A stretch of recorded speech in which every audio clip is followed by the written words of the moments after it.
5 técnicas eficazes de alfabetização que estão de acordo com a BNCC. Porque é assim que a gente tem que trabalhar, é assim que a gente vai ser cobrado, não é mesmo? Meu nome é Ludmila Lima, eu sou professora, psicopedagoga, já alfabetizei muitas crianças e já ajudei muitos professores a alfabetizarem também.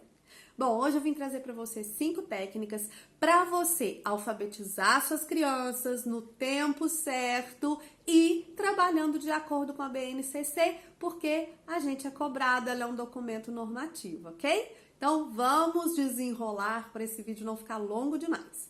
Bom, primeira técnica é a utilização de jogos. Use jogos com as suas crianças. Os jogos vão aumentar o engajamento da turma, melhorar a disciplina e fixar o que elas estão aprendendo, fixar na memória o que elas estão aprendendo. Mas é lógico que não é qualquer jogo. Quais que são os jogos que você vai trabalhar com a sua criança para que ela se alfabetize? São aqueles jogos que vão proporcionar o desenvolvimento da consciência fonológica e do conhecimento do alfabeto. Aí você vai me dizer assim, Ludmila, uma coisa que eu não vejo escrito lá na BNCC, nas habilidades, é consciência fonológica. Eu não vejo isso lá nas habilidades que eu tenho que trabalhar. Pois é. Acontece que se você for ao eixo, lá na língua portuguesa, do primeiro e do segundo ano, se você for ao eixo de análise linguística e semiótica, ele tem lá também, entre parênteses, a palavra alfabetização. Se você for a esse eixo, você vai observar que existem habilidades ali, como segmentar oralmente uma palavra em sílaba, comparar palavras quanto à sílaba inicial, quanto à sílaba final, quanto à sílaba medial, localizar rimas, localizar, né, as assonâncias, aliterações e rimas. Eu acho que esse você vai ver no de leitura. Mas você vai encontrar ali no eixo de análise linguística e semiótica várias habilidades que competem para desenvolver a consciência fonológica. Porque consciência fonológica é uma coisa ampla. Então, ali naquele eixo você tem habilidades que vão trabalhar, né, vários aspectos que vão desenvolver a consciência fonológica. Nesse mesmo eixo, nós também vamos encontrar habilidades que são de conhecimento do alfabeto. Então, conhecer o alfabeto, saber nomear as letras, saber que existem as quatro formas de letras, maiúscula, minúscula, cursiva, maiúscula, minúscula também, né? Então, o que a gente vai jogar? A gente vai jogar essas habilidades. É por isso que o nosso curso, ele foi desenvolvido a partir disso. Primeira coisa que tinha no curso, um jogo para cada habilidade de alfabetização. O resto do material veio depois, o resto foi criado depois. Por quê? A gente jogando, a gente desenvolve a consciência fonológica da criança. A criança aprende o alfabeto. Pensa no que é aprender o alfabeto, professora. Aprender o alfabeto é decorar um código. É maçante. É repetição. Então, para que isso fique mais gostoso, o que a gente vai fazer? Jogar. Jogos de associação, jogos de memorização, né? Para que a criança desenvolva as habilidades necessárias para se alfabetizar. Então, primeira técnica, use jogos, mas use jogos com intencionalidade para trabalhar essas habilidades que estão ali no eixo análise linguística e semiótica. Segunda técnica, tenha uma boa sequência didática. Jogo é excelente, mas ele não resolve tudo. Senão eu não precisava ir para a escola, brincava em casa. Concorda comigo? Então, lá na BNCC, quando ela apresenta para nós os anos iniciais do ensino fundamental, tem algo escrito lá que é o seguinte: nós devemos, nessa transição da educação infantil para o ensino fundamental, valorizar o lúdico, valorizar a vivência da criança da educação infantil, mas proporcionar a gradativa sistematização do conhecimento. Então, se nós somos professores do primeiro e do segundo ano, que é quando a gente alfabetiza, nós precisamos trabalhar essa gradativa sistematização do conhecimento. O que é sistematizar o conhecimento?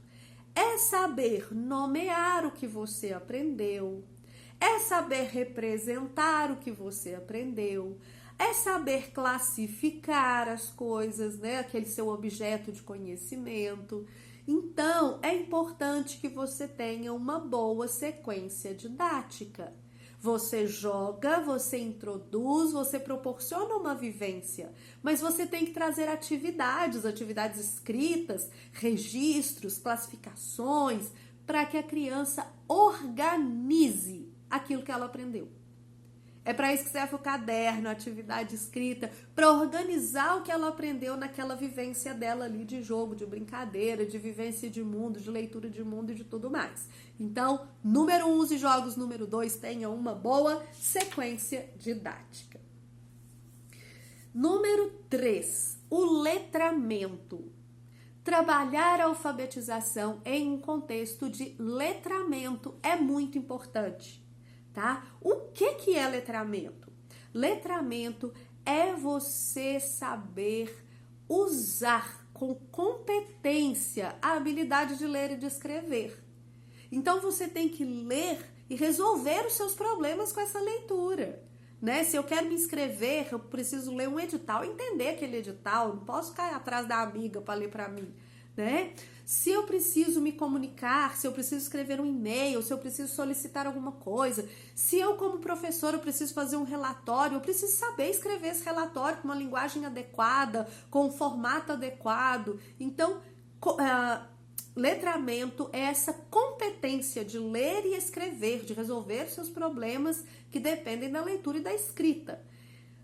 Claro que aqui eu falei do mundo adulto, mas a criança está trabalhando para chegar lá, né? Então, outra palavra que eu não vejo na BNCC, Ludmila, é letramento. Eu não vejo isso escrito lá. Qual que é a habilidade que fala do letramento? E aí eu vou te falar que não é uma habilidade, é um eixo inteiro, né? Aliás, são 2 eixos inteiros. Vou falar de um agora, daqui a pouco a gente fala de outro. Então, lá no eixo de leitura,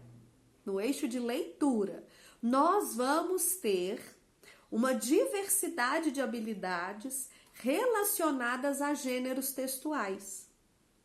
Uma diversidade de habilidades. Então, a gente vai ter gênero textual que é do campo político, né? De viver em sociedade, de saber, de se inteirar das regras, regulamentos. A gente vai ter gênero textual que é do campo literário, a gente vai ter gênero textual que é do campo da vida cotidiana, né, que a gente trabalha muito com as crianças, as listas, agendas, convites e tudo mais.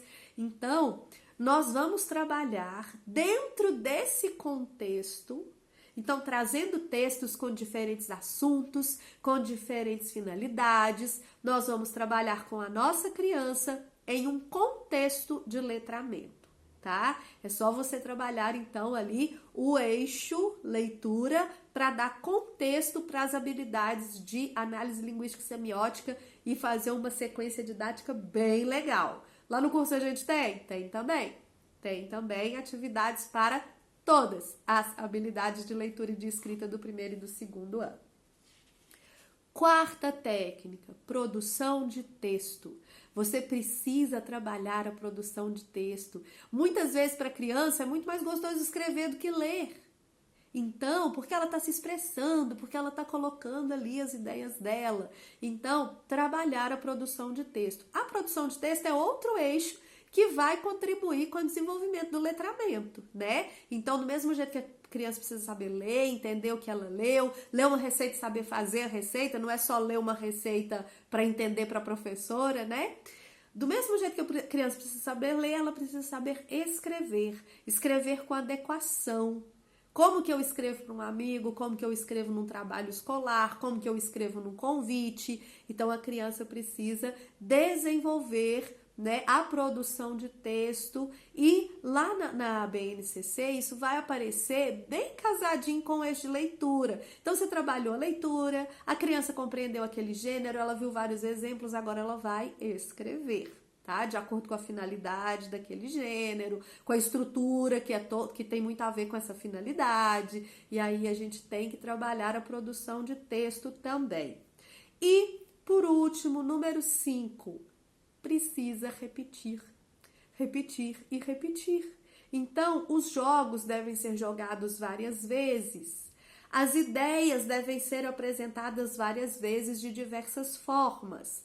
É importante você jogar o mesmo jogo várias vezes e é importante você ter a sensibilidade de perceber quando aquele jogo não está mais tendo o efeito que precisava e mudar de técnica. Então, se você está trabalhando alfabeto, uma hora você trabalha canções que falam do alfabeto, outra hora você trabalha jogos que vão trazer o alfabeto, outra hora você traz atividades que vão trazer o alfabeto, né? E você vai diversificando para que a criança repita e internalize tudo aquilo que ela precisa aprender. Porque veja bem, hoje para você isso não é automático, como se sempre estivesse aí, né? Você não lembra exatamente quando aprendeu a ler e a escrever. Você, às vezes, bate o olho numa coisa e lê sem precisar de juntar as coisas. E é isso que a gente vai fazer com a nossa criança.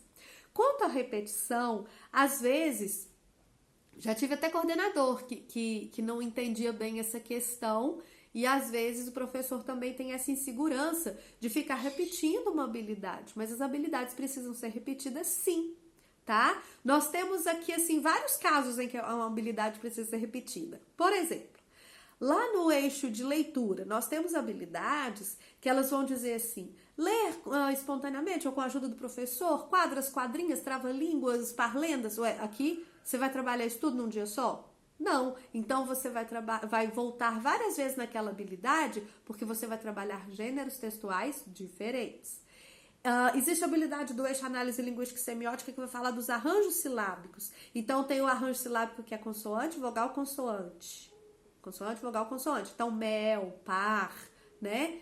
Nossa, isso aí você vai trabalhar várias vezes. Ainda tem outros arranjos que tem consoante, consoante, vogal, pra, bló, né? Então, a gente vai repetir, sim, as habilidades.